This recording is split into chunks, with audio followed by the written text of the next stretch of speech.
No, it is definitely not the movie's plot, because that I remember. That movie I've seen enough times that I have that down to a science. It's so weirdly set out. It's so weirdly paced. And like I said before, I don't know why it's throwing me so much, but it all seems to be taking place over the course of a single day. Yeah. Yeah. It's weird. It's weird. It's really weird. But you know what isn't weird? What's not weird? Hey there, everybody. Welcome back to Pixel It. My name is Kevin. You're dancing along to the theme music. There we go. You bet your ass. Yeah. And we're back. We're back. Yeah, baby. Phil and I are back, and we're talking about Mortal Kombat more because this book is Mortal Kombat. It's Mortal Kombat. God in heaven. So we were just talking about how this is probably one of the weirdest books we've ever read.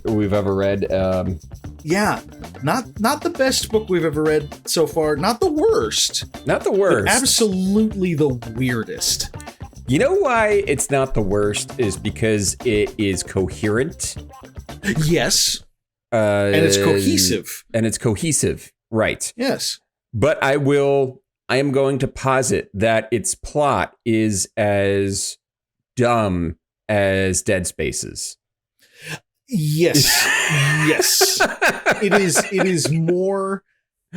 It's only more or equally competent to Dead Space based on the fact that I think it's shorter and more to the point. It's not trying to do too much. Yeah. Whereas Dead Space was trying a bunch of things that trying just so never hard. bore fruit. Yeah. Yeah, exactly. And this is seemingly has a little bit of a self-awareness that it is an odd piece of a little bit 1995 ephemera. It really is. It is a product of its time, without question. It's so strange, and yeah. I mean, and y'all who are listening, who listened to the first episode, we started out with the mythology, building the grand world, setting down the rules of the world and what's happening here. Yeah, that is pretty much done, and now we are in the modern era. And everything is going to snowball so quickly. So fast. It is going to just be like, we have a theory that everything that takes place in the next 200 pages is basically happening in one day. Exactly. Everything that's been happening, it's so much stuff stacking on top of so much other stuff, not just in the same day, but it feels like the same handful of hours.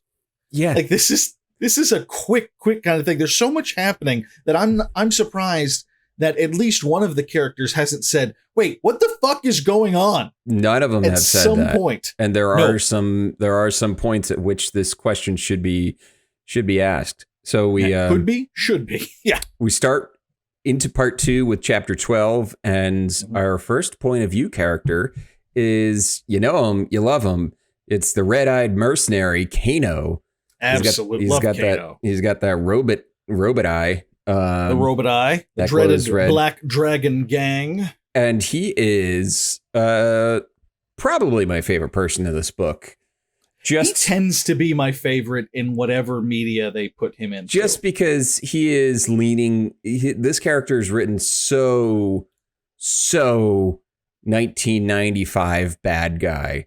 Yeah, absolutely. He encapsulates the entire era. And by the way, I love this description of him. Kano had heard some peaches during his 35 years, 30 of which had been devoted to crime. He's been devoted to crime since he was 5 years old. 5.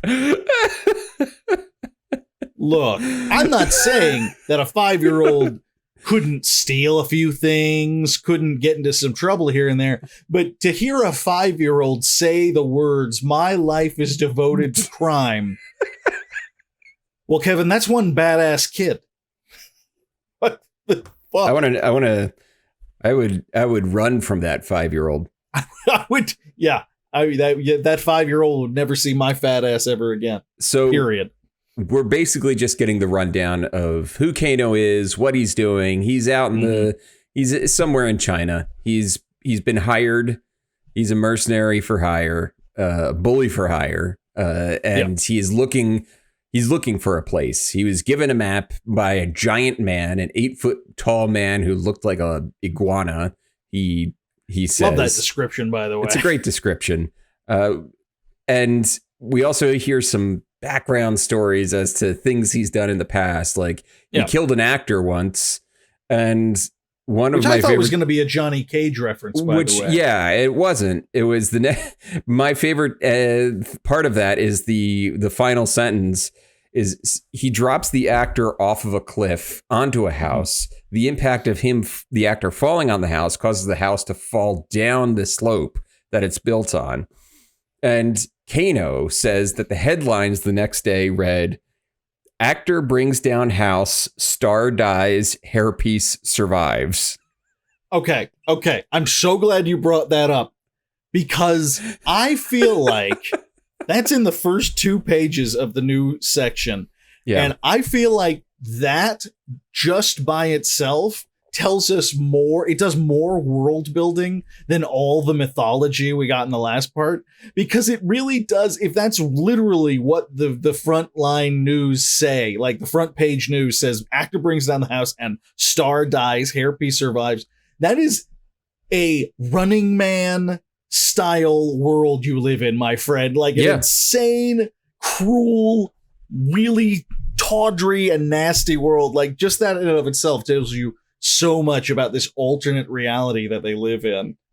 Arnold is somewhere in on Running Man right now in this universe. Different Sub-Zero.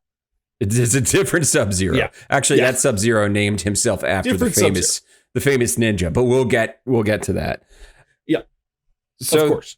This chapter is very much just establishing Kano. He's got some buddies with him.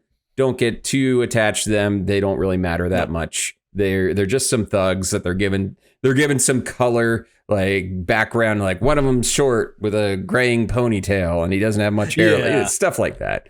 And except there's a tall blonde woman with him. A dangerous ex-ballerina. And her name is Gilda. Yeah. What a weird Gilda Stahl. Gilda Stahl. Yeah. And she seems to be the only person in the gang, the Black Dragon gang there. She's new. And she seems to be the only one who's really giving Kano any pause. Like, she has shown on more than one occasion that if she wanted to, she could kill his ass. She's got a long knife and she could probably kick his ass. And they say he'd heard a man on one of her jobs said that she had once decapitated an enemy with a single stroke of her knife and kicked his still bleeding head, quote, a remarkable 70 yards. Where's that fatality? Yeah, that's an amazing fatality. And also, why is she not a punter in the NFL? Right. That is some leg.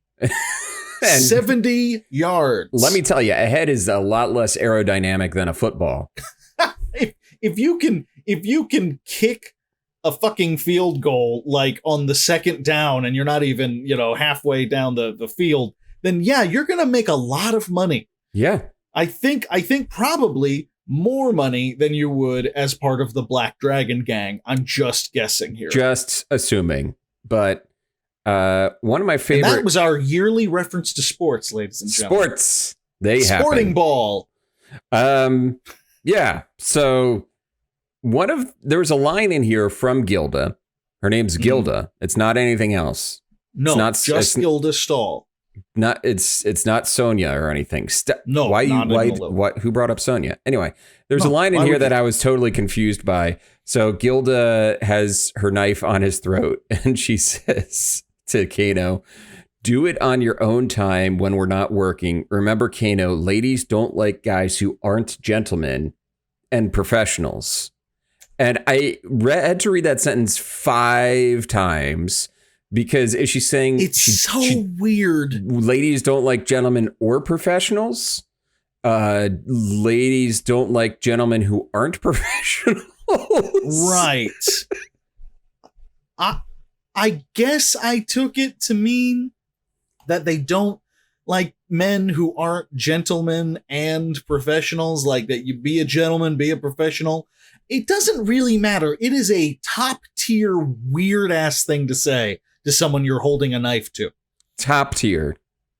It just yeah. So Kano, we get more backstory. Kano kind of dives into who hired him. He knows it's Shang Tsung who hired him. Mm-hmm. He knows that some 8-foot tall guy gave him some map who he calls a giant baby. He keeps referring to the 8-foot tall man as a giant baby.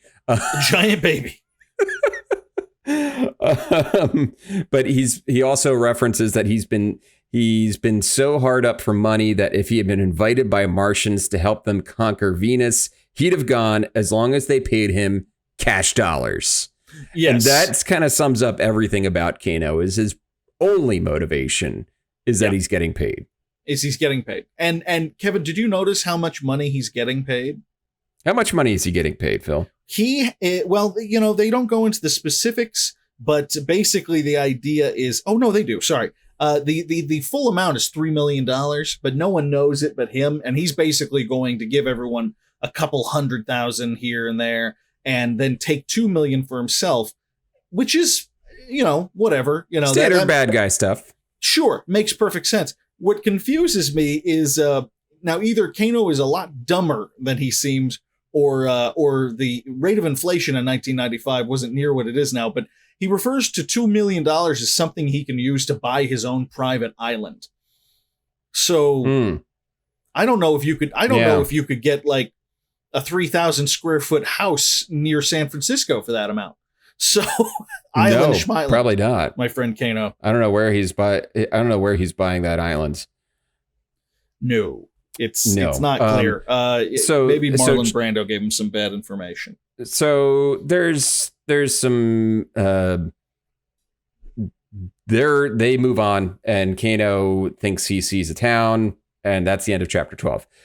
Chapter 13, where we come in with Shang Tsung and Goro. They're having a conversation, and yet the tall man was Goro. Who would have thought? the tall man who looked like an iguana. who went to Kano's house and hired him and gave him a map. Right. Which he referred to as looking like a child drew it. And I just imagine Goro in a trench coat and like top hat trying to sneak through. That's exactly how I pictured it. Because all he says is that he's tall and he looks like an iguana, which I don't know, man. I feel like there might be more to say about that. But yeah, I mean, Goro isn't just tall; he's massive, in all directions. Yeah, he's the size of your living room wall. He's enormous. So yeah, I don't. Okay, fine. Okay, Kano really buried the lead here. He just kind of moved way too fast. Truly nonplussed. Yeah. He is not. He's like, yeah, he's 8 feet tall. I don't know. Fuck you. So yeah, Goro is responding to Shang Tsung, and he is philosophizing because Shang Tsung is getting impatient, or he says that these last few days before they get to their thing is interminable, and Goro responds like a philosopher, saying, because the prize is so near.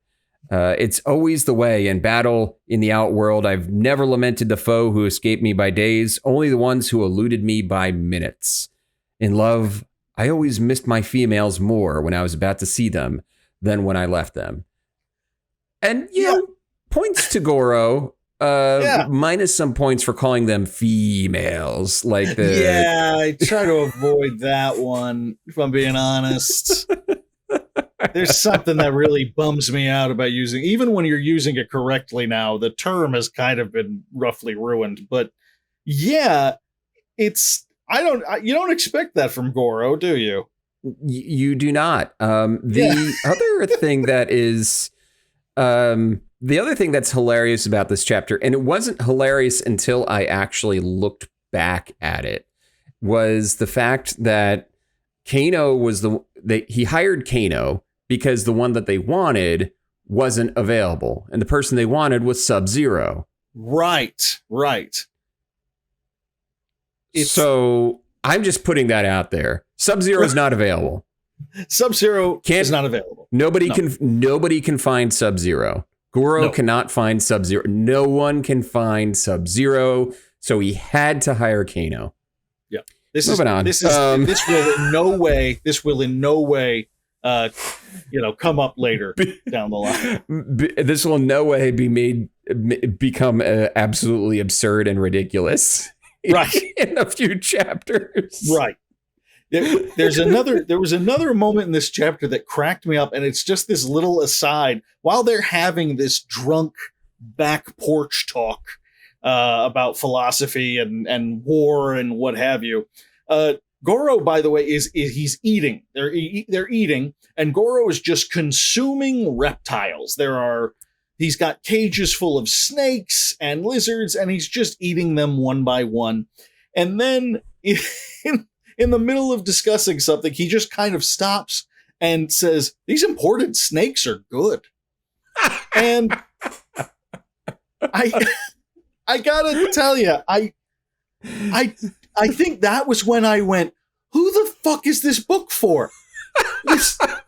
It's such an innocuous thing, but it really jarred me. It was funny. It's a funny random ass comment, but it really made me go, that was just for the author, wasn't it? Like he just wrote that was just for him.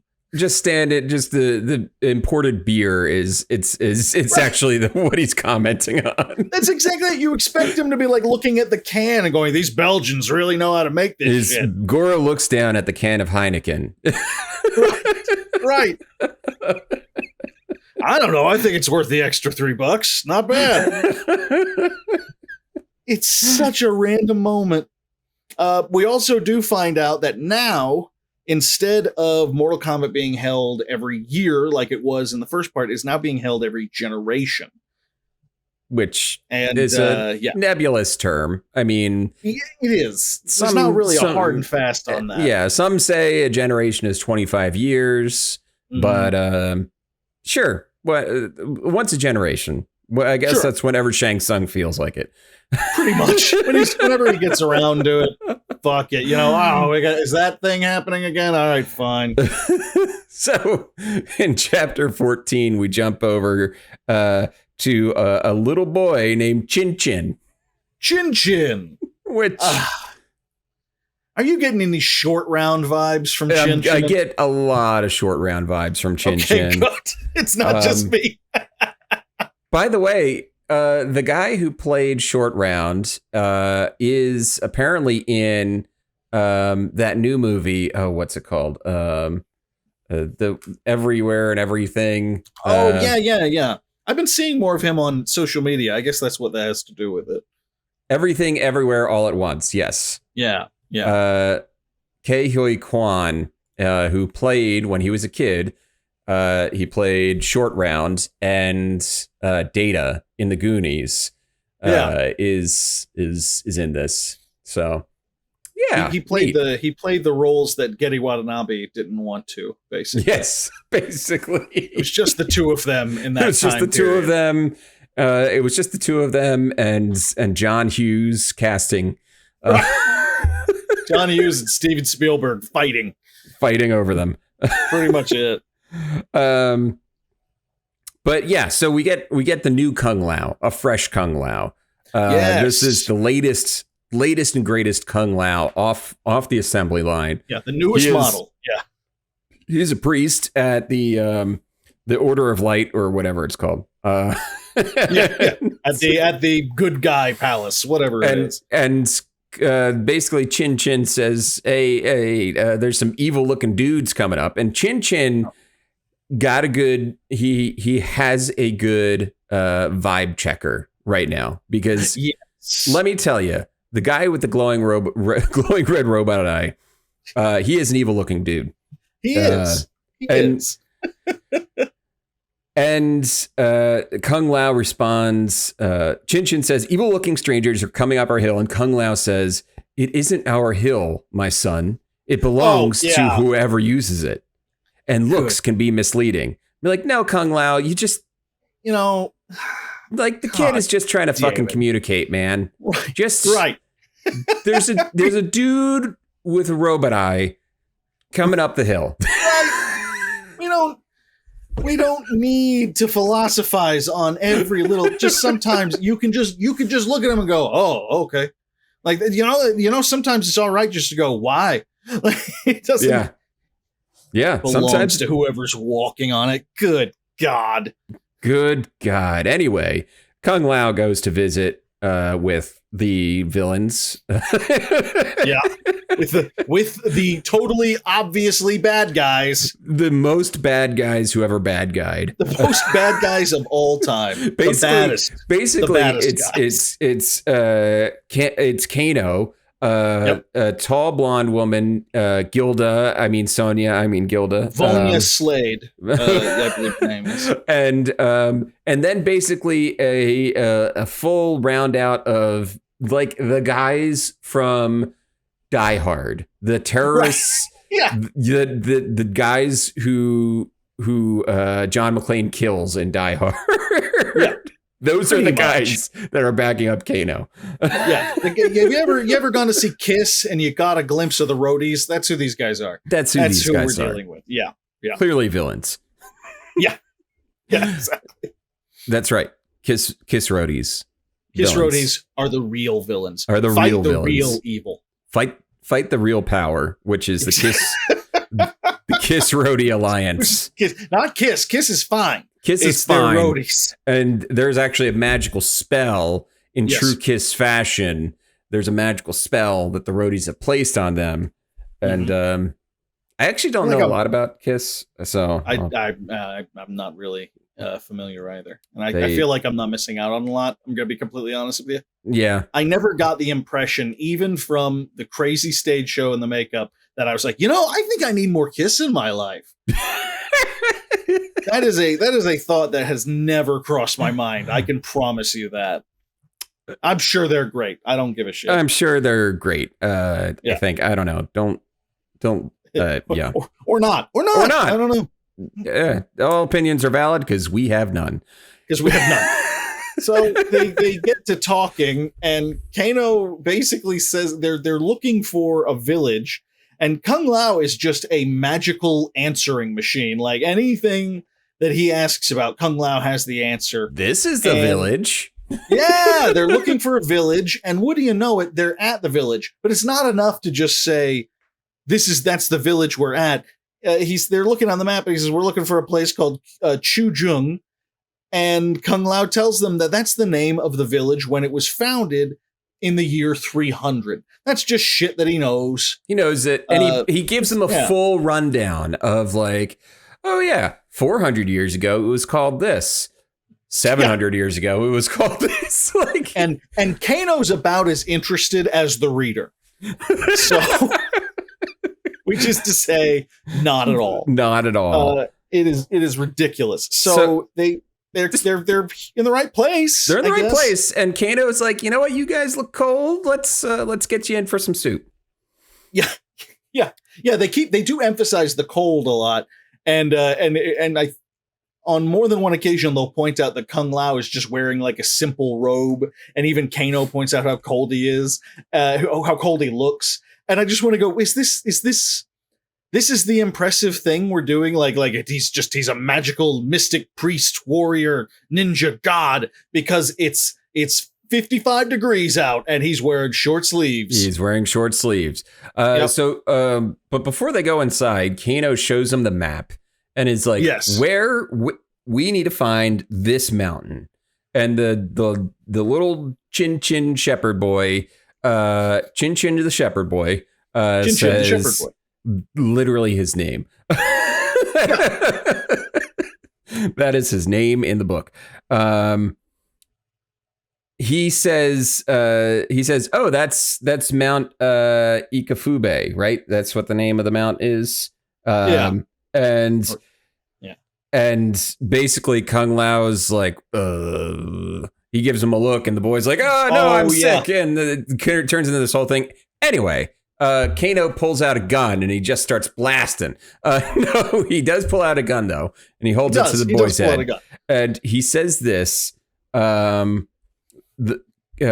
Lao says, "You have no concept of what you're doing," and Kano says, "Sure I do, you windbag," which appropriate because Kung Lao has just been running his fucking mouth. He really has. And by the way, can we cut the kid some goddamn slack, Mr. Lau? Because you're sitting there giving this guy all kinds of information. How is he supposed to know that the one thing you didn't want him to run his mouth about was a mountain? All we've been talking about is geography.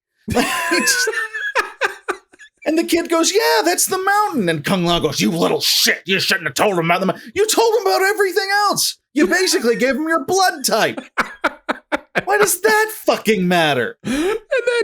And then so Kano says, "We're about to decrease China's population by 1 sheep boy unless you start making like Rand McNally," which let me tell you, line. It's a great line. I don't know how it would actually land. This is, I'll tell you, Kano has a lot of reference. They make a point of making Kano out to be a dumbass on certain things, but he basically, at one point, he's talking about Kung Lao and he says, "This guy comes on like a big Joel Grey Willkommen kind of guy." That is a musical theater reference. That is from Cabaret. And I know musical theater people who don't know fucking Joel Grey's name. It's sacrilegious, but it's true. The leader of the Black Dragon Gang is aware of Joel Grey's Tony Award-winning performance as the MC in Cabaret. He just knows. And then he throws out the Rand McNally reference. It's just like, I wanted one of the gang members to be like, "Look, we know you've been reading a lot, Kano. We're all very impressed. We're all very proud of you. Let's He's basically a villain version of Dennis Miller, also known as Dennis Miller. What he is. Yeah. Or just Dennis Miller. The bad guy, period. Jesus. And speaking as someone who apparently comes from a similar distant bloodline as Dennis Miller, I agree. Right. And then he says, Kano took the map from Kung Lao. One more musical reference before he goes. "I'll worry about all that jazz. You worry about finding some directions and packing us some grub. You got some tour guiding to do." Really, I'm Team Kano at this point. I'm with him. I understand his motivations. His motivations are clear. Yeah. He's going to get the money, buy an island. Yes. Who can't get behind that? He wants to know his desires in order are A, get the money, B, buy an island, C, stop listening to fucking Kung Lao. I think we are all on his side at this point. 100%. Yes. And then it would be Kano would have an island and Yayap and Zazix would be allowed to run free there. And Chin Chin and all of the weird little palindromic names. All the weird little side characters and just fun villains can all live on this island. All of them. And we'll write the fan fiction that will bring this world to its knees. It is absurd. I love it. Chapter 15 starts with a nightmare. Where it's basically a Terminator 2 style nightmare. And it's being had by Liu Kang. However, I don't know how they say it in the game. I believe I always heard it as Liu. Yeah, Kang. I think that name is pronounced Liu, but I think in the game that he's called Liu. Anyway, Liu Kang has been having this nightmare about a city blowing up, and it's constant, and he's been losing sleep about it. And it's the gods that are talking to him, and Liu Kang is a soldier of the Order of Light, and the order that gives this all background about how the Order of Light they don't totally work extrajudiciously, but they kind of do. But they basically do. They basically do. And then there's a little reference to how there was a beggar who taught him martial arts. And that's a throwback. Yeah. That's a throwback to the fact that Raiden sometimes takes the form of a beggar to walk amongst the humans. And he knows Kung Lao. He trained under Kung Lao as well. So all that fun stuff. He's got a couple buddies with them. Don't get used to them. They don't even have any lines, I don't think. I don't think they do. I don't think they say a single goddamn syllable. But he has a partner. As far as I've read. He does have a partner. I didn't understand what the hell the two on the watch meant. But he has don't understand that either. He has a partner, and it's and her name is Agent U.S. Operative Sonya Blade. What? Dun-dun-dun. I couldn't have seen this coming. So we're getting introduced to a new character, right, Kevin? Because we surely at this point have not yet met Sonya Blade. What? Here's the thing. What? She's Gilda. No, but it's Gilda. Her name is Gilda, so it can't be Sonya. Sonya Blade is pretending to be a mercenary for hire. Kevin, are you yanking my crank? She is 22 years old, fresh out of college, and is in deep cover with one of the most notorious mercenary operations in the world. Next, you're going to tell me she's not an ex-ballerina. That is actually, I'm not sure. She might actually be a ballerina. I don't know if that's actually, I may have fucked that up. Fucking Sonya Blade, you master of disguise. You master of disguise, Sonya Blade, disguised as a tall blonde woman. Right, just. Which, of course, blends into the landscape of China like you wouldn't believe. Almost as much as a guy with a robot face. Yeah, a guy with a robot face and a tall blonde woman. I guess that kind of works. Just very, very inconspicuous. You love to see it. So now we're from Sonya's point of view, and she's basically trying to de-escalate the situation. Because, she's trying to, and she has to be tough, but still like, hey, we don't need to, start killing people. Right. So she doesn't want to give herself away. She's on the verge of breaking her cover to save these people, but is able to kind of string everybody along and no gunshots are fired. So Kano,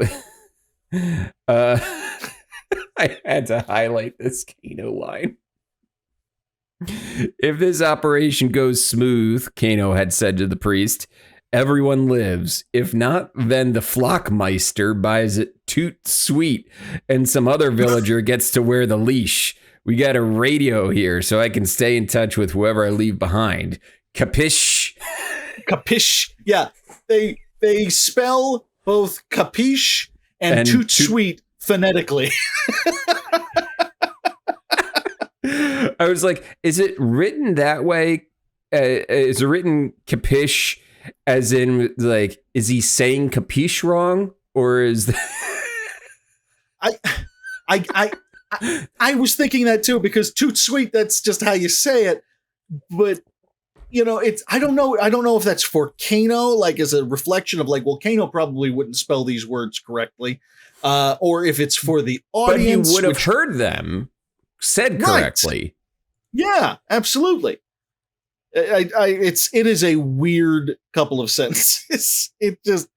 It's weird. And it brings us to what you and I were talking about before we even started here, where it's really unclear who this book is for. I don't know what the audience is for this book. I mean, it's about in line with just about every... You know what it is? It's for the audience that really loves Commando. Right. Not necessarily the other Arnold Schwarzenegger movies. I'm talking specifically Commando. Just Commando. Yeah. Absolutely.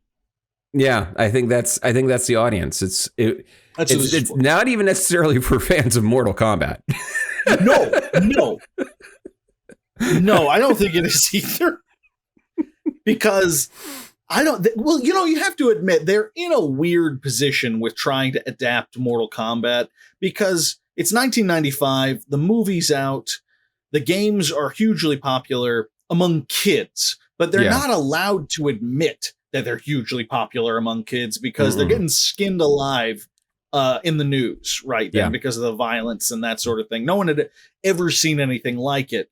And so it's this weird middle ground where they're trying to market to kids. They don't want it to be above too high of a reading level, but they have to make it, I don't know. It's a weird. Yeah. Some of the way it's written, way it's written kind of borders on Worlds of Power vibes. A little bit. Yeah. Not totally, but it feels like it tonally that we're getting like, this chapter sounds like it could have come from a Worlds of Power book about Mortal Kombat. Especially with how short some of the chapters are. Yeah, later on we get a bunch of like chapters that are just 1 page long. Right. They Dan Brown the fuck out of this book. They Dan Brown. There's a lot of Dan Browning later. Yeah. But yeah, so they end up going back to the temple. They're being fed soup. There's some back and forth between Kano and the kid about whether the soup is poisoned. It's ultimately meaningless. Yeah. Maybe the poison that the kid references will come back later. I don't think it will. I don't either. I think that was another one that was just for the author. Yeah, it was just for the author. Yeah. We get another musical theater reference from another member of the gang. So they probably sit around. They said it sounds like a Bob Hope movie, one of the ones he made with Bing Crosby and Dorothy Lamour. Who is that for? Who in the, if it is for, who is it for? It's not for a 20-something at this point. I don't think a 20-something is going to be super familiar with the Bob Hope Bing Crosby catalog. Right. And it's not for a 13-year-old for the same reasons. Yeah. Like it's a weird ass reference. And I feel like the author's just amusing himself at this point. It's like, okay, let's just make this fun. The book was not for Phil and I, who would have been. No. I was 11 when this came out. You would have been 13. Yeah. And it's not for our older siblings. And my brother would have been 16 when this book came out. Like, who I don't know. I don't know. I have to wonder. I really do. I would love to get our author on the show, because this one very specifically, obviously it's fun to have people to interview. We love doing that. We get to meet these kick-ass authors. But this one, I really want to drill them about, like, all right, what were the terms? What did they tell you about the audience they were aiming for? Because I'm confused, and I think you were too. Like, I'm not going to blame you for this. But this is not weird. The Mortal Kombat audience, necessarily. No. It's some odd choices are being made. That's all. So this conversation goes on for pages, by the way. There's just back and forth between they finally figure out where Mount Ikafube is. It's now called, Mount whatever Anguilla or something. Anguillus. Yes. And there's a Jason the Argonauts reference. Why not? Why not? Why not? And then Kano lays out the terms. Basically, him and a couple of others are going to, and Kung Lao are going to go up, and they're going to try to find the thing that he needs to find. And he's going to leave a couple others down here. And if they run into any trouble, they're going to radio back and tell the guy that they leave behind to kill the kid and everybody in the town. Right.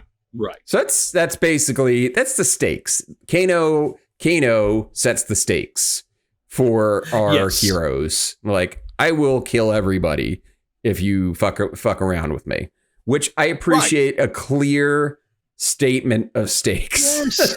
Thank you. Thank you, Kano. As much as Kano is fun for, like, the nastiness and all that stuff. You don't expect him to be this important of a character, as important as he becomes later. It's an interesting choice, but at least we're following a character that we can get behind on certain levels. So, okay, fine. We're in. We're in chapter 17. And 17. And we got Shang Tsung and our good friend Ruthei, who it's been like thousands of years or hundreds of years or whatever, and Ruthei is still stuck in that one spot. Yeah. So Ruthei's got to be complete, because they were talking about like in a short amount of time just being stuck between worlds, that Ruthei was getting completely unhinged. He must just be a tortured, horrible being at this point. Yeah. So basically, Ruthei is pretty sure that Raiden is gonna start interfering soon, because they're basically Shang Tsung wants the amulet. He is so old and decrepit at this point that he needs the amulet that the OG Kung Lao buried in order to actually be able to, do shit. And Ruthei is like, well, you can't, he's going to intervene, but he can't actually touch the amulet because of the rules we established in part 1, where God cannot touch something. Still one of the more interesting things in this book. Yeah. And it's an interesting idea. Basically, so this is the thing. A couple chapters earlier, we were told Sub-Zero, don't bother finding him. Goro can't find him, so we're hiring Kano. Kano's good people. He's the second best guy on the list. Sub-Zero would have been number 1. Can't find him. We're going with musical referencing Robot Eye Kano instead, because that's just way better. Goro, just as good. Every bit is good. All 4 arms are like waving. Yep. He's like, Shang Tsung, I'm telling you, booby. Can't find him. Not happening. Can't find him. Ruthei, the demon that he keeps in his bedroom, there's an anchor between the outworld and the Earth realm, is like, oh yeah, Sub-Zero is like in this cave. Yeah. Oh. He was in a cave the whole time. It was like we established 3 chapters earlier that Sub-Zero was unfindable. Just like a man of mystery. Carmen Sandiego in a different colored outfit. Can't find him. 3 chapters later, Shang Tsung just asks the demon that he keeps in his room, oh yeah, he's over there. Yeah. This is what happens when you don't listen to your help. Just imagine Ruthei just like sitting there going, I wish you would have said something. Why didn't you ask me earlier? You wouldn't even had to have hired Kano. Like, right. I've just been hanging out. Like, I've literally been doing nothing but playing video games. Nothing but just keeping this portal open. You could have just asked me. I'm so bored. I would have loved to have chatted about anything. I would have had anything. I'll tell you where Sub-Zero is. He's over there. Sure. Guess what? He doesn't even want to get paid. He isn't even outside of the country. He's here. He's here. He is within a couple hours of this location, as we'll find out. As we'll find out. Yes. Which, okay. And I feel like Shang Tsung's got to be just like, oh, God damn it. Like, you know that feeling? Goro must not have tried very hard. Right. You know that feeling when you are on the phone with someone and you start looking for your phone and you panic because you can't find your phone while you're talking to someone on the phone with them? I feel like that times 100 is what Shang Tsung's dealing with here. Yeah. That's basically Shang Tsung's life at the moment. Ruthei gives him the whole rundown of, okay, why is Sub-Zero hiding? We never really got into that. Actually, we did. Goro said Sub-Zero's hiding because he killed somebody. He killed someone. He ruined a sacred, like, what was it, a sacred place? Yeah, he dumped the body in a sacred river. And apparently the god demon, the demigod, Ryu, who is the demigod of rivers and canals or something like that, is like fucking pissed about that. Yeah. Yeah, he's cursed him. He is not too fond of Sub-Zero right now. Which is frustrating because you got to figure like, it's like, God damn it. Do I have to check with every local Demigorgon before I drop a body in a trash can? I'm on Sub-Zero's side for that one. When I tell you to drop the body in the mash, you drop the body in the mash. Not where John Hancock goes every Thursday to get a fucking blowjob. It's just unfair. This is not reality TV. Don't laugh. Don't laugh.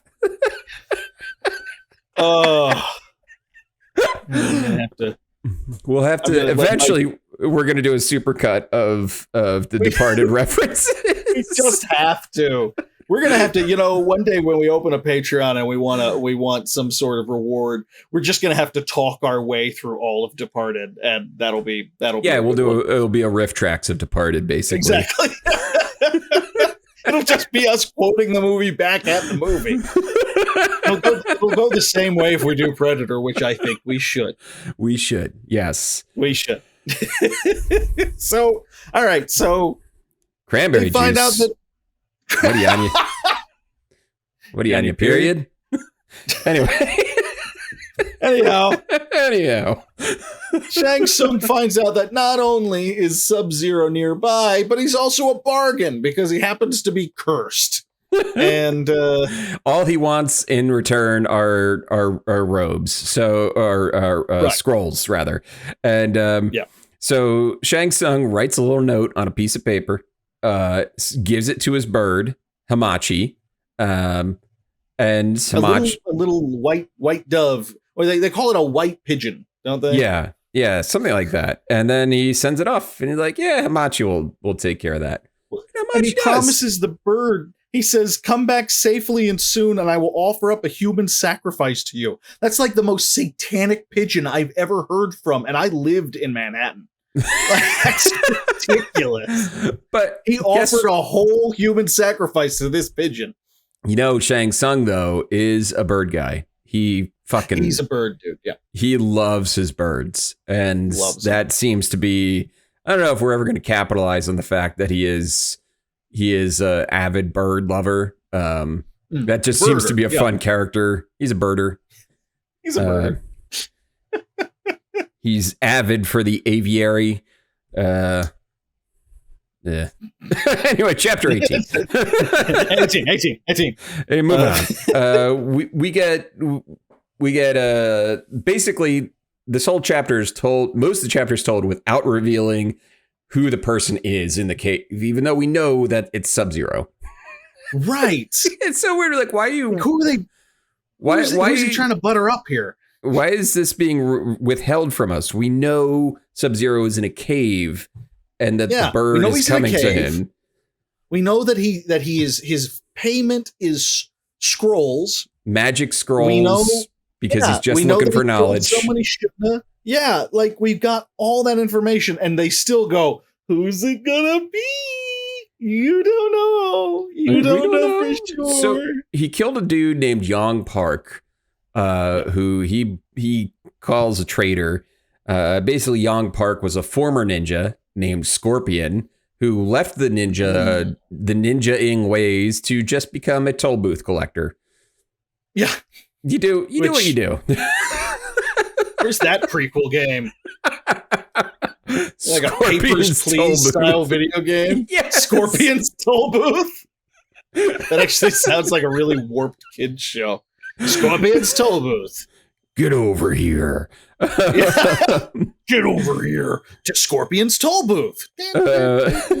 So we get a nice little arm up moment where Sub-Zero puts on all of his gear, his blue armor and robes. And despite I highlighted something. Despite his many accoutrements, the ninja was able to move with ease and secrecy, slipping back toward the mouth of the cave. The feared and enigmatic Sub-Zero crept out and made his way quickly down the face of the cliff to the beach below. Yeah, so it's just a whole background. It's like a little bit kind of a lore dump on Sub-Zero.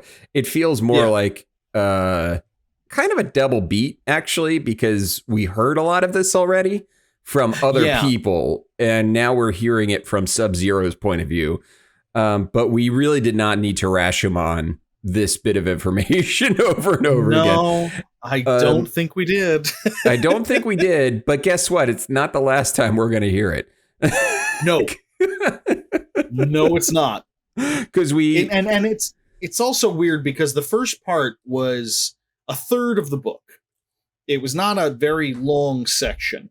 But we only got introduced to like 3 characters. Yeah. In the whole thing. And so it actually was a pretty well paced section of the book, if you ask me. Yeah. But now we're getting a new character every other chapter, and then we're repeating shit that was already said in previous chapters. Like, we don't have time. Like, we're running out of book. We're halfway through the book. We've got Kano, we've got Sonya Blade, we've got Liu Kang, we've got the new Kung Lao, who like, just because his name is Kung Lao doesn't mean he's the same Kung Lao. You gotta establish him as he's a different person. Yeah. I've stopped wondering where his goddamn hat is, by the way, because maybe it's not Hat Kung Lao. Maybe he was a weird part of the generation. I don't know yet because they keep pulling the rug out. Where is Kung Lao and his goddamn razor blade hat? I want his hat. We all want that hat. That's literally all anyone knows about Kung Lao is the hat. We get a big chapter 19, nice and beefy. Mm-hmm. It's a solid steak of a chapter. Where Young Park is the point of view character, the man who was once Scorpion and will be again, is basically having a conversation with you, the demigod of rivers and wetlands and marshes. The Fens in Boston are particularly one of his. Which, by the way, you know, Scorpion with his get over here ability and his flame abilities and everything like that. You know, you would expect to get those kinds of powers from a god of rivers. You would expect it. Sure. Fine. Whatever. So we get a recap of Scorpion's death, and it's gruesome. He gets he got sliced up a lot. He got disemboweled. He got everything. Sub-Zero really fucked him up. Fucked him up. Yeah, it was personal. Then he dumped the body in the water. It wasn't. That's when it crossed the line for you. And be like, whoa, hey now, that's my water. Like I can get behind like mutilating him like a cow under a UFO. But no way. No way are you letting a single drop of blood in my river. So guess what? You is like, we need to get revenge on this motherfucker. And Yang is like, do we have to? And Yu is like, he's not particularly interested. He's not particularly interested because Yu is like, well, here's what I'm going to do. I'm going to take you. I'm going to tell you to go to your son and go in his body. And there you go. It's like a Ghost Rider situation. It's basically what fun? It is. Isn't that fun? You read the comic, the Marvel comic Ghost Rider. We're gonna Ghost Rider you. You're gonna go in there. We're gonna Ghost Rider your son. You're gonna have a skull and everything, and you're gonna love it. You're gonna love it. He's gonna love it. Everybody's gonna love it. Scorpion's over here going, I would really I've had a really long life. I'm kind of ready just to go to heaven or something. I'd rather not. Nah. We got to kill this guy who polluted my river with a filthy corpse. With a filthy corpse. And you'd be like, but it was my body. You'd be like, yeah. It's like, we're talking about me. Yeah, it was disgusting. Disgusting. Blood, entrails everywhere. Fucking gross. My people it took them 20 minutes to clean all of it up. It was bullshit. So after getting his arm twisted, Scorpion doth protest too much, but then he eventually says yes. Yeah. Like, all right, fine. Let's go find my theater major of a Let's go son. find my theater major of a son. And I'll possess his body, I guess. That's not weird. So now we get a series of just weird ass chapters, as if the previous ones weren't weird. Yeah, by the way, we haven't gotten to the weird part yet. We haven't even gotten to the weirdness yet. Kano and Kung Lao and the group are walking up the mountain. Kano has a great line about the Order of Light. He says, "You're a priest of what now? The Order of Light. What's that? Like religion light? Doesn't fill you up?" Thanks, Was that Kano. a beer reference? Do you take that as yes, like it's a beer reference. Light? Yeah. Okay, good. I wanted to make sure I wasn't crazy. It's a light beer reference. I'm pretty less sure. Filling. It's less filling. So there's more back and forth between Kano and Kung Lao and all that stuff. It's not super interesting basically until until Raiden shows up. Yeah. Raiden shows up and goes, "Shut up! Stop talking! I'm dying over here." Raiden is just so done. Raiden's like, "Yeah, just knock it off." And they're all like, "What's going on?" And then before anything really gets going, Shang Tsung and Goro show up through a portal, which they can do, as you do. Which they just show up. They're like, "Hey, we're here. We're here." And now it's a thing. It becomes it is officially a thing. It is officially a thing. But meanwhile, We haven't had one of those in a minute. We haven't had one of those in a minute. This book does not lead itself to meanwhiles necessarily. No, I guess it doesn't. This is a true meanwhile because this is just somewhere completely fucking else. Right. This Yong Park goes to his son, Sui Park, and is like, "Hey, son, can I possess your body?" And his son is like, "What? No, this is the grief." And that is probably the most accurate response in this book so far. The realest bit of dialogue, because he's mourning his father. A spirit shows up and asks him that time-honored, treasured question that every son waits for his father to ask: "May I possess your body so that we may enact bloody revenge upon my assassin?" And the kid says, "But I was going to Tashi Station to pick up some power converters." And he goes, "We really gonna do this?" And he's like, "Well, Dad, yeah, fine."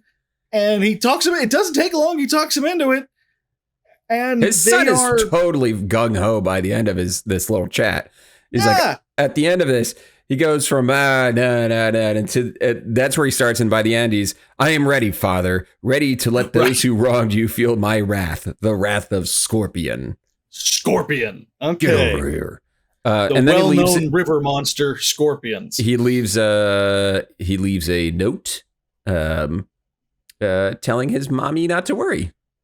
Which what a detail, by the way. What a detail. Don't worry, mommy. They could have just possessed by daddy. Like they really they kind of cut themselves off at the knees there, where it was just like it ends with "ready to let those who wronged you feel my wrath, the wrath of Scorpion." That should be a fucking cut. Jump cut to, and instead, after writing a note telling his mother not to worry about him, he left by window. He packed himself a lunch, a PB&J, and he left by window. Crust cut off. Crust cut off. Because he's not a savage. There was a huge argument over whether it should be horizontal or diagonally cut, and then they were on their way, and yeah. And by the time they got halfway out the door, they realized they'd left the bag lunch behind, and they had a good laugh. They had a good laugh together as father and son sharing one ghost ridered body. Yeah.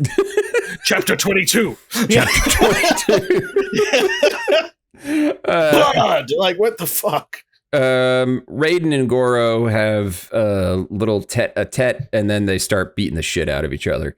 Yes, they do. They No one's happy here. There's no one's happy. There's a lot of back and forth, but it really doesn't matter. It could just be like they're trying to talk Shang Tsung into like not supporting Shao Kahn anymore. Right. Which is an interesting angle. It is. That's not one you would have expected in Mortal Kombat. And he actually even admits, he's like, hey, I know what you're saying.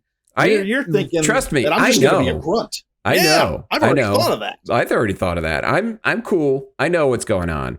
Raiden's like, you sure? And Shang Tsung is like, yeah, Shao Kahn is like, he's a douche, but he's the douche I know. But he's my douche. Yeah. But he's my douche. And Raiden's like, all right. And then Goro punches him. Right. And they just kind of get into a fight, and then he does a move. He does like a lightning missile attack into Goro's chest, and there's a lot of back and forth here.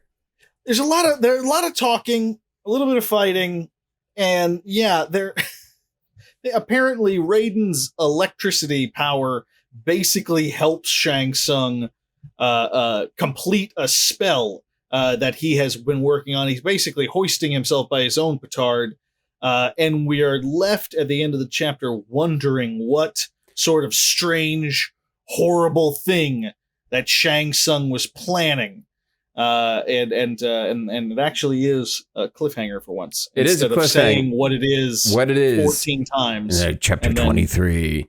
And Chapter 23. We get introduced to something that I don't know what this is, but Shang Tsung has merged Kung Lao and Kano together into a smoke monster. Yes. That he calls Kano Lao. Right. You remember that point in Alien versus Predator, where the chest burster comes out of the Predator and it morphs into a Pred Alien, and it's got the crazy crab face, but also the double jaws? That's what we're dealing with. The best and the worst brought together, just like bubblegum and peanuts. Just a mess. You got bubblegum in my peanuts. Why would you peanuts in my bubblegum? Why did you spit out your chewed bubblegum on my peanuts? Question is, why are your peanuts in the way of my chewed up bubblegum, motherfucker? So anyway, it's a mess. Yeah, basically, there's the mind of Kano. We do get detail here where it's like the whole thing is that if he does that because if Raiden, well, here it is. He says, if you try and interfere with them, Raiden, I will allow the smoke to dissipate. And when it does, Kano's soul will go straight to the outworld, dragging Kung Lao's with it. Do you know what that means? It means that Shao Kahn will have enough souls to cross over. Which, okay, all right. All right. Fair so enough. Basically, this is Shang Tsung is basically just using this as his gambit to get the amulet, because he doesn't want to let what's his name, Shao Kahn, through unless he's at his peak, which he needs the amulet to do so. So, but he will dead man's trigger the smoke monster, and off you pop. So yeah, there is like, don't interfere. I promise I won't leave. Basically, Raiden says, I'll stay right here. Right. And Raiden does a lot of, it's similar to like with them saying to Shang Tsung's like, hey, let's try and reason with you. It's kind of strange because just like that, Raiden they just kind of trust him. And Raiden says, if I do not leave here, do you give me your promise that no harm will come to the monks or priests? No harm will befall them, said Shang Tsung, nor will I or any of my agents move against your temples or your books and your scrolls. And Raiden's just like, all right, well, that's a face you can trust. Yeah, that's a wizened old man that you can trust, clearly. Right. The most terrifying moment is when he wants to talk to Kung Lao, and Speaking of a face you can trust. And Kano's mouth just like opens all the way up, and Kung Lao's head sticks out. like the alien tiny head. That is some serious fucking body horror out of nowhere.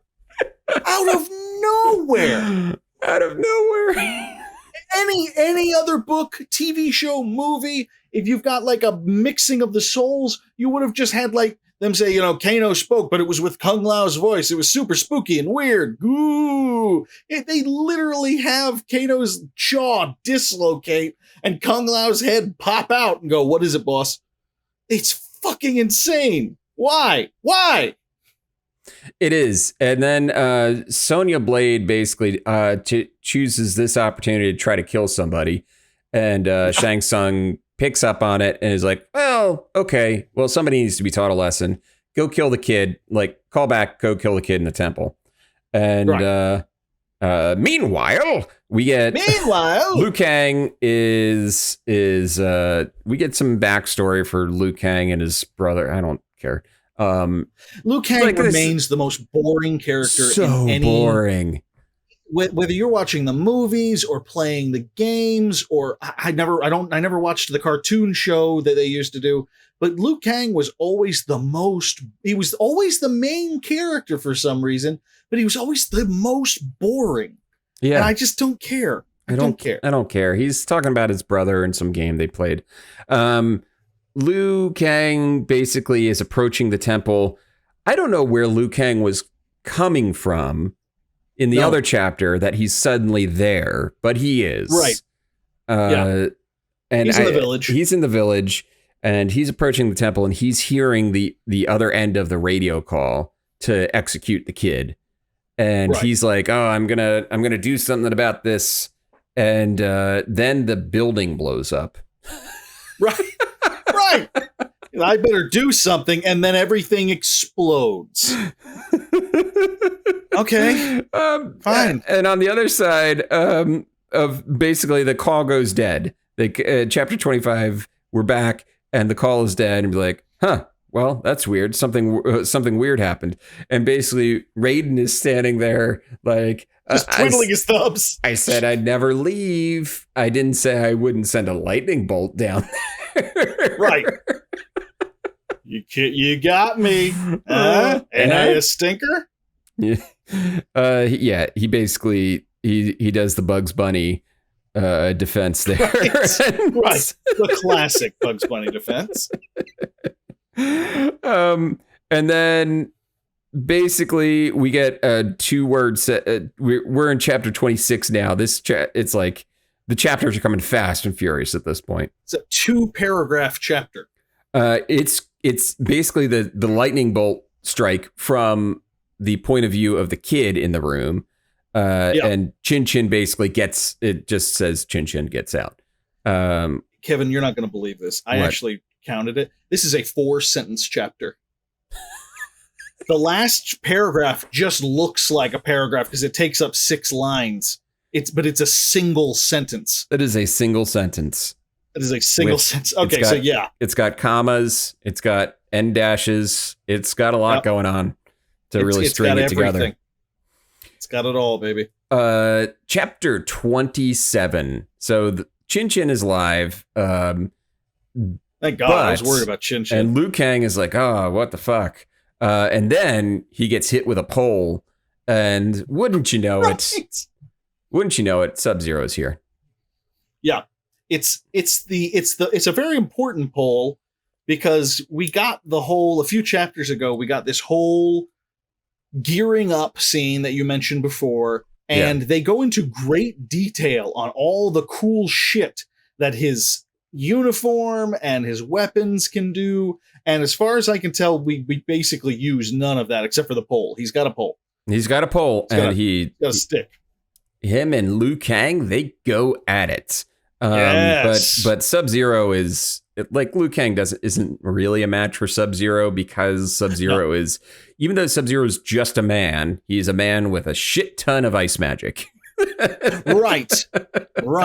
And Liu Kang makes a point of saying because he literally has one throwing star. Like he reaches into his belt for his throwing star, singular, and it's missing. And I'm like, what are they you on a budget? Why do you only have one throwing star? Where did the other ones go? Right. I think he only had one throwing star. I think he thought that was going to be enough. The one throwing star. The one throwing star. He throws it, he goes and he gets it and he uses it again. He gets it back. Sure. He's a big fan of Captain Planet. You know, this is about the right era, you know. He's your grandpa who lived through the Depression being like, hey, that's still a good throwing star. We can still use that. We can still use that. You put those leather shoes into a pot of boiling water and you get yourself some soup. You got a soup? You got yourself some leather stew soup. That's Liu Kang. I ate a lot of this in the 80s. Just for fun. And they're fighting. And at one point, by the way, Sub-Zero fires an ice bolt at Liu Kang. And Liu Kang counters with a fireball, which, yeah. Sure, that's the thing that Liu Kang can do. Now that he's been struck by lightning, he's like, "Oh, I got fireballs now." Right? Yeah, sure. That's the gravitas that it is treated with in the book. He's right. He just kind of rolls with it. He just goes, "Oh, sick! All right, I can do this now." But my favorite line of this entire chapter was, "Even a ninja was not immune to bullets." Right. He bemoans the fact that he doesn't have any weapons and like, oh man, wish I had a gun. Wish I had a gun. Like this guy who's like the holy order of the light or whatever, and he's like, ah man, where's a boomstick when you need one? Just imagine Mortal Kombat, round 1, fight. And then Liu Kang pulls out a gun and shoots Sub-Zero. Liu Kang wins. And everyone goes, oh, Jesus Christ, he fucking shot him. He fucking shot him. Oh, my God. Liu Kang fatality. Right? It just cuts to Shang Tsung going, all right, let's be cool. Let's be cool. Jesus. Who's going to shoot him? Who's got a gun? Who brings a gun to Mortal Kombat? Who did that? I can't believe it took this long, actually, now that I think of it. There is a gun guy in Mortal Kombat, isn't there? Stryker. Here's the... Stryker. Stryker uses a gun. Yeah. Yeah, he's got several, I believe. So, yeah, he must just... Everyone must feel fucking stupid when he's like, I brought guns. Oh, a gun. Duh. I brought a knife. Why did I bring a knife? I'm an idiot. So now Sub-Zero fucking takes a powder and gets out of there. Yeah. Liu Kang and Chin run off from him. Yeah. Liu Kang basically dives into the library and Sub-Zero just kind of vanishes. And Chin and Liu Kang are like, hey, how you doing? Alive. We're live. Raiden must have saved us. Thanks, Raiden. And then basically Liu Kang knows it. Okay, well, Sub-Zero's out there somewhere and it's nighttime, and it would be best if I didn't try to pursue him out into the darkness where he can hide. And he also puts it together that, oh man, my friends who had no speaking lines, my good buddies are dead. Are dead. Are they dead? Because it's a rap on they had names. Uzi, what's a majigger, and Don Cheadle. Weirdly enough, Don Cheadle. It's Guy Lai, which and Wilson Tong. They're dead. They're dead. You remember all the investment you had in Wilson Tong? Yeah. He was my favorite. Wilson Tong. I was hoping they were going to work him into one of the games. Yeah. So that's. I mean, we thought that there would be another part break at this point, but there isn't. So we're just going to leave it at that point. Sub-Zero disappears into the night. Liu Kang is he's a sad boy. He's sad. His friends are dead. Maybe in the next, the last section of this book that we get to, they'll actually have a Mortal Kombat tournament. Maybe if you get a little Mortal Kombat in your Mortal Kombat. Can we have Mortal Kombat in our Mortal Kombat book? I don't think that's too much to ask. No, we've actually had more gun battles than. We're at page 198. of this EPUB that we're reading it from. And it's 27 chapters in, 198 pages in, and we fast forwarded through old Mortal Kombat. There's an old Mortal Kombat tournament where we basically got none of the fights and the original Kung Lao getting killed by Goro. Yeah, exactly. And I guess, they've got so many characters they want to include, because like, who's your favorite Mortal Kombat character? Well, he better be in the goddamn book or I'm going to raise hell, I guess is their thinking. It's hilarious that there's no reference of Johnny Cage. None. They didn't have a problem leaving him out.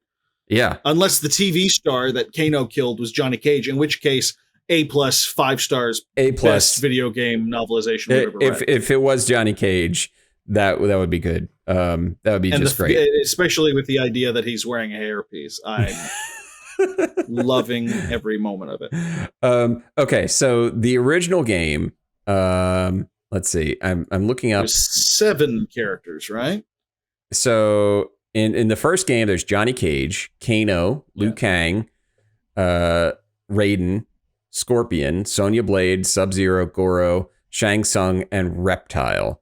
The only ones that we have not seen are Johnny Cage and Reptile. And I think the demon might be meant to be Reptile. Maybe that might just because it begins what's his name, Rethay or whatever it is. It begins with an R, and he's like a squirrely kind of demon guy. Maybe I don't know. Maybe not. And then in Mortal Kombat 2, which we're also pulling from, is Baraka, Obama, Jade, Jax, Kintaro, Kitana, Kung Lao, Melina, Noob Saibot, Shao Kahn, and Smoke. Yeah. Which I thought when he was doing the Smoke thing, I was like, are we getting Smoke right now?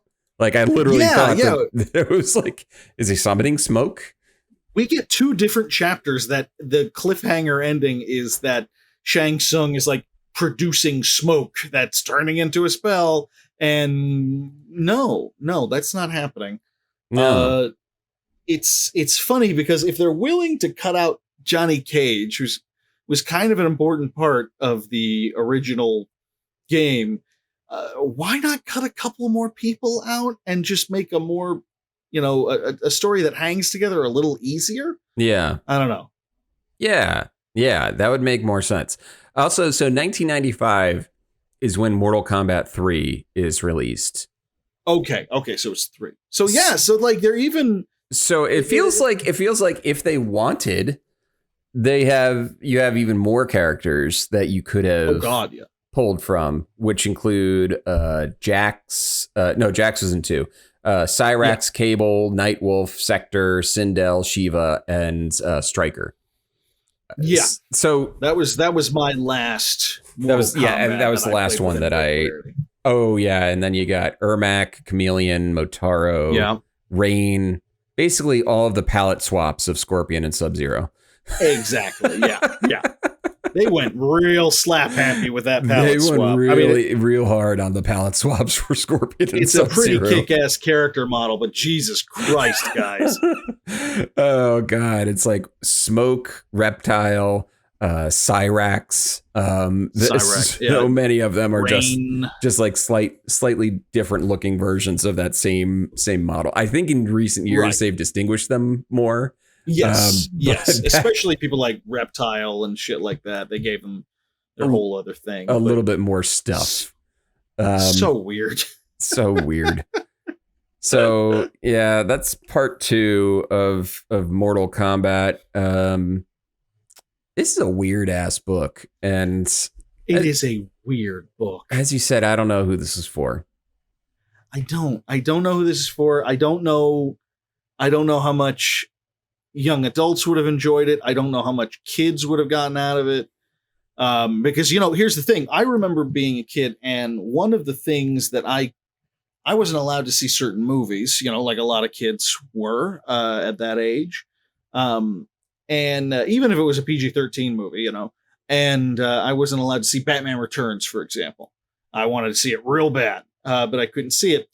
But I was allowed to read all the comic books I wanted. Sure. And in the early mid 90s, that's when they were going bugfuck crazy. And they had lots of comic books that were basically the sequential art novelization of these movies. Right. So I got to find out what happened in Batman Forever. I got to find out what happened in Aliens. Right. I got to find out all this shit because I could read the comic books. And I got to tell you, if I wanted a Mortal Kombat version of that, this would not have satisfied me. There are just not enough severed heads. Not enough. Oh. So, yeah, that'll do it for tonight's episode. Follow us on Twitter at PixelitPod. Depending on whether Elon Musk has burned Twitter to the ground between now and when this episode comes out. Follow us on Instagram at PixelitPod. Go to our website, pixelitpod.com. And, just Our check own little slice of digital real estate. own little slice of digital real estate. Also, we have a Discord. If you want to just come in and say hi, go to our Discord. The link is available on pixelitpod.com, and also the link is in the description for the show notes. So if you want to get in there and chat with some other fans of the show, go ahead. It's a fun little place, and we want to get more friendly fan types in there. So that'll do it for tonight's episode. Thank you so much for listening. Have a good night, everybody. Bye.